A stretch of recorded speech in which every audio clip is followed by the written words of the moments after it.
To your weather now, checking in with Mark. So you know what this means. Rain intensity index graphic is back. The old RII. That's right. Not umbrella worthy tomorrow. Okay. But one, nothing's going to fall out of the sky, rain-wise at least, until around 4 p.m. or so. But even after that, if either of you have big party plans downtown, you're headed out on the town getting all dressed up, fancy.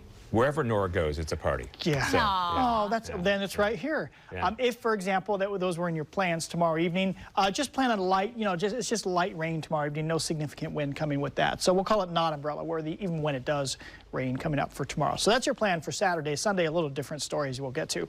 But you can see a little hazy at Newport there. Just a lot of thin high cloud cover. The high cloud cover will thicken a bit later tonight and tomorrow, so it won't be quite as chilly tonight across the region. Although, boy, warm atmosphere overhead, up around 50 still, mid to upper 40s at Skibo, not only at the base, but all the way up at 5,000 feet, too. All right, so tonight, turning cloudy, a little bit warmer, not warmer than today, it means warmer than last night.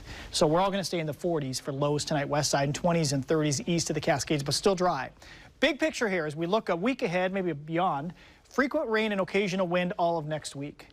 That said, this weekend, Saturday is kind of the transition day. It's still the outdoor day. I'm going to take a bike ride tomorrow, and it better not rain. I don't plan on it raining. But around 4 p.m. or so, the rain arrives. That means Sunday is going to be the wetter day of the weekend. So Saturday outdoors, Sunday more indoors. Any stormy weather? That's a big question this time of the year. I've seen lots of stormy weather in November's past. It looks like the windiest and wettest is going to be midweek, but I don't see, when I look at the weather maps, believe me, I'm scanning every day closely, I don't see anything that would produce flooding or wind damage over the next week. But things can change just 2-3 days out. Suddenly a weather system looks more intense, so we'll be watching closely and see if we have to declare any first alert weather days. But you see tomorrow morning it's dry. Along the coastline, though, by mid-afternoon, it's already raining there. But notice the I-5 corridor, Longview, Portland, Salem, Eugene, looks dry at 4 p.m.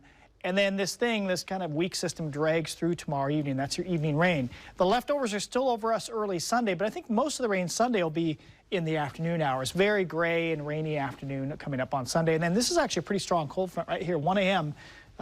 Sunday night into Monday morning. It could briefly rain heavily with a breezy south wind.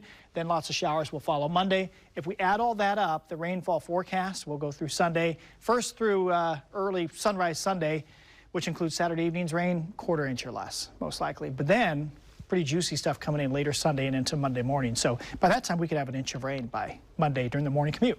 So pretty gray tomorrow. I'd say there'll be some breaks of sun in the morning. Then the clouds thicken up in the afternoon. Rain arrives around 4 o'clock or so. And temperatures a little cooler tomorrow in the 50s. But that's still about average for this time of the year. Showers on Sunday, most of them in the afternoon. Looks like a rainy Monday. Showers Tuesday. Rainy and breezy Wednesday. Wait, hang on. Thursday starts showery, but then maybe a few hours dry, and then showers again at some point on Friday. Did I miss a day? Oh, no, look, every day has some sort of rain. What do you know? It's November. So temperatures do cool off. We think high temperatures probably creep back down closer to 50 near the end of the forecast. So this does also mean, of course, Veterans Day. For a lot of you, it's a 3-day weekend, and Veterans Day does look pretty rainy, pretty frequent showers that day, but no signs of frost over the next week either. So I guess that's good news. Nora?